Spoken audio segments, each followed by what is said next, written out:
എല്ലാവർക്കും മറ്റൊരു പുതിയ എപ്പിസോഡിലേക്ക് സ്വാഗതം. ഇന്നത്തെ എപ്പിസോഡിന്റെ തുടക്കത്തിൽ സ്റ്റാൻലിയുടെ ജോലിക്കാരായിട്ടുള്ള ആൻഡപ്പഴും മറ്റൊരാളും കൂടി സാധനങ്ങളെല്ലാം ഇറക്കി വെക്കുമ്പോൾ സ്റ്റാൻലിയുടെ അപ്പച്ചൻ കൊട്ടാരമറ്റത്തുനിന്ന് വരുന്നതാണ് അവർ കാണുന്നത്. ഇതെന്തു പറ്റി? പെട്ടെന്നൊരു മുന്നറിയിപ്പും ഇല്ലാതെന്നാണ് അവർ പരസ്പരം ചോദിക്കുന്നത്. അങ്ങനെ സ്റ്റാൻലിയുടെ അപ്പച്ചൻ കാർ നിർത്തി ജോലിക്കാർ രണ്ടുപേരുടെ സംസാരിച്ച ശേഷം അവരോട് ചോദിക്കുന്നുണ്ട്, പുതിയ ഇനം വല്ലതും വന്നോ? മറുപടിയെ ആൻഡപ്പൻ പുതിയതായിട്ട് വരെ നായ്ക്കളെയൊന്നും മേടിച്ചിട്ടില്ല, പഴയന്മാർ തന്നെ ഇപ്പോഴും ഉള്ളൂ എന്നാണ് അപ്പച്ചനോട് പറയുന്നത്. ഇത് കേട്ടപാടി അപ്പച്ചൻ അതേതായാലും നന്നായി, ഇനി പേടിക്കാതിരിക്കാമല്ലോ. എന്നാ ശരി, ഞാൻ പോയി അവനെ ഒന്ന് കാണട്ടെ എന്ന് പറഞ്ഞ് അപ്പച്ചൻ നേരെ സ്റ്റാൻലിയെ കാണാനായി അകത്തേക്ക് കയറുന്നു. അങ്ങനെ അവിടെയുള്ള സ്റ്റാൻലിയുടെ ഒരു നായ തന്നെയാണ് അപ്പച്ചനെ സ്റ്റാൻലിയുടെ അടുത്തേക്ക് കൂട്ടിക്കൊണ്ടുവരുന്നതും. അപ്പച്ചനെ കണ്ടപാടെ എവിടെയെങ്കിലും ഒന്ന് ഇരിക്കാനാ പറയുന്നത്. അപ്പച്ചനാകട്ടെ തന്റെ മറ്റു മക്കളുടെ പരാതിയൊക്കെ ഇപ്പോൾ സ്റ്റാൻലിയോട് പറയുന്നുണ്ട്. നീ അവരെ ഒന്ന് ഉപദേശിക്കണം, നിന്നെപ്പോലൊന്നുമല്ല, വല്ലാത്ത കുടിയാ, നീ വേണം അവരെ ഒന്ന് പറഞ്ഞു നിർത്താനാ അപ്പച്ചൻ പറയുന്നേ. എന്നാൽ ഇത് കേൾക്കുന്ന സ്റ്റാൻലി, പിന്നെ ഞാനാണല്ലോ അവരെ ഉപദേശിക്കാൻ ഏറ്റവും പറ്റിയ ആള്. അതിനുശേഷം അപ്പച്ചൻ സ്റ്റാൻലിയോടെ ചോദിക്കുന്നുണ്ട്, ഇവിടെ എന്നതൊരു പ്രശ്നം? എന്തോ പ്രശ്നമുണ്ടെന്നാണല്ലോ ആൻഡപ്പൻ പറഞ്ഞത്. ഇത് കേൾക്കുന്ന സ്റ്റാൻലി, ആൻഡപ്പനോ? അയാൾ എന്ത് പറഞ്ഞു? മറുപടി അപ്പച്ചൻ, ആരണ്ടൊക്കെ ഇവിടെ വരുകയും പോവുകയൊക്കെ ചെയ്തെന്നോ?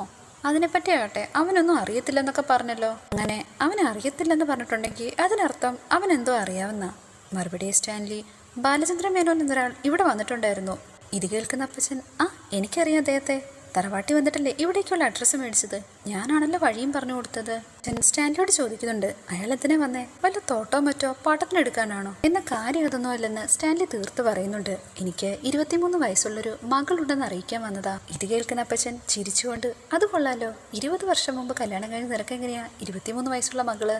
അതെന്താ ഇങ്ങനെ? തലയ്ക്ക് വല്ല സ്ഥിരതയില്ലാത്ത ആളാണോ ഇവിടേക്ക് വന്നതെന്നാണ് അപ്പച്ചൻ ചോദിക്കുന്നത്. അയാളിപ്പോൾ വന്നത് തന്നെ ആ കുട്ടിയുടെ അടുത്ത് നിന്നാണ്. 6 മാസമായിട്ട് ആ കുട്ടി ഇപ്പോൾ ബാലേന്ദ്രന്റെ കൂടെയുണ്ട്. അതിന് മുമ്പ് ഓർഫനേജിലായിരുന്നു. ഇത് കേൾക്കുന്ന അപ്പച്ചൻ ദേഷ്യത്തോടെ, ഇങ്ങനെയുള്ള വിഡിത്തരങ്ങൾ വിളമ്പാനുള്ള സ്ഥലമല്ലേ ഇതെന്ന് നീ അയാളെ പറഞ്ഞ് അപ്പൊ തന്നെ ഇവിടുന്ന് പുറത്താക്കണ്ടായിരുന്നോ? എന്നാൽ ഇത് കേൾക്കുന്ന സ്റ്റാൻലി, അതങ്ങനൊന്നും കൈകാര്യം ചെയ്യേണ്ട വിഷയമല്ല. അതിനുശേഷം ആഗ്രയിലുണ്ടായ എല്ലാ കാര്യങ്ങളും സ്റ്റാൻലി അപ്പച്ചനോട് വിശദമായി തന്നെ പറയുന്നു. അന്ന് അവിടുന്ന് പോകുന്ന സമയത്ത് വൈജയാകട്ടെ 8 മാസം ഗർഭിണിയായിരുന്നു. അത് അന്ന് തന്നെ നീ എന്നോട് പറഞ്ഞല്ലോ. അവളുടെ കുടുംബക്കാർ വന്നാണ് വൈജയെ പിടിച്ചോണ്ട് പോയതെന്ന്. അതൊക്കെ പണ്ട് നടന്ന കാര്യമല്ലേ എന്നാ അപ്പച്ചൻ സ്റ്റാൻലിയോട് ചോദിക്കുന്നത്. എങ്ങനെ പോയാലും നീ പറഞ്ഞതൊക്കെ വെച്ച് നോക്കുകയാണെങ്കിൽ അന്ന് വൈജ ഒരു കുഞ്ഞിനെ പ്രസവിച്ചിട്ടുണ്ടാവുക എന്നുള്ളത് വാസ്തവം തന്നെയാണ്. എങ്കിൽ തന്നെ ഇതുവരെ എവിടെയായിരുന്നു?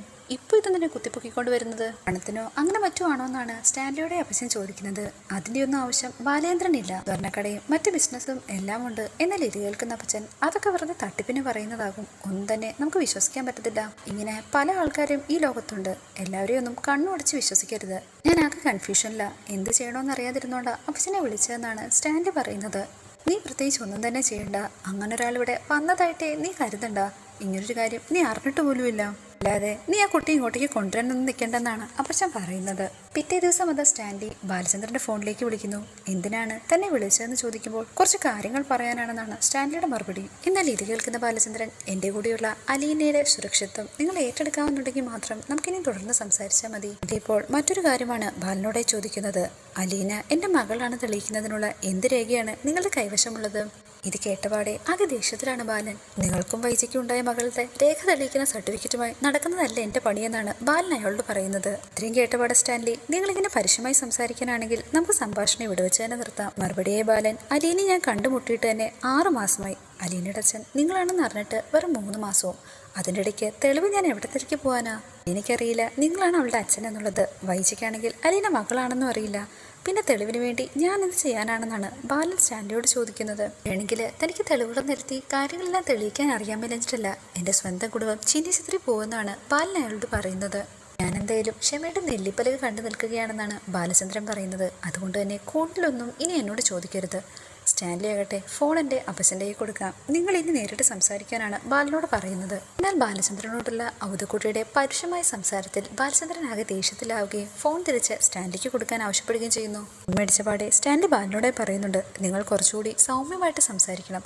മറുപടിയായി ബാലൻ, എൻ്റെ ഭാര്യയുടെ മുൻകാമുകൻ എന്ന നിങ്ങളോട് ഇതിൽ കൂടുതൽ മാന്യമായി എനിക്ക് സംസാരിക്കാൻ അറിയില്ലെന്ന് തീർത്ത് പറയുന്നു.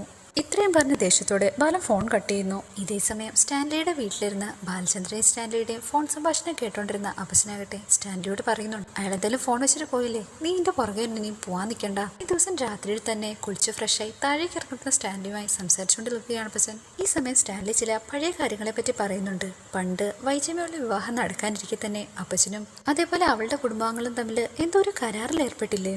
ഇത് കേൾക്കുന്ന അപ്പച്ചൻ ചെറുതായി ഞെട്ടിയിട്ട്, കരാറോ? എന്ത് കരാറ്? ഇവിടെ സ്റ്റാൻലി, നിങ്ങൾക്ക് രണ്ടു കൂട്ടർക്കും ഇഷ്ടമല്ലായിരുന്നല്ലോ ഞങ്ങളുടെ വിവാഹം, അതുകൊണ്ട് തന്നെ നിങ്ങൾ ഒത്തുകളിച്ച് അന്ന് നടപ്പാക്കിയതല്ലായിരുന്നോ ഈ പദ്ധതിയൊക്കെ എന്നാണ് സ്റ്റാൻലി ചോദിക്കുന്നത്. സ്റ്റാൻലിയിൽ നിന്ന് പെട്ടെന്നിങ്ങനെ പ്രതീക്ഷിക്കാത്തൊരു ചോദ്യം ഉയർന്നതോടെ എന്ത് പറയണമെന്നറിയാതെ അയാൾ പകച്ചു നിൽക്കുകയാണ്. ഇതോടുകൂടി ഇന്നത്തെ എപ്പിസോഡ് ഇവിടെ അവസാനിച്ചിരിക്കുന്നു. Please like, share and subscribe.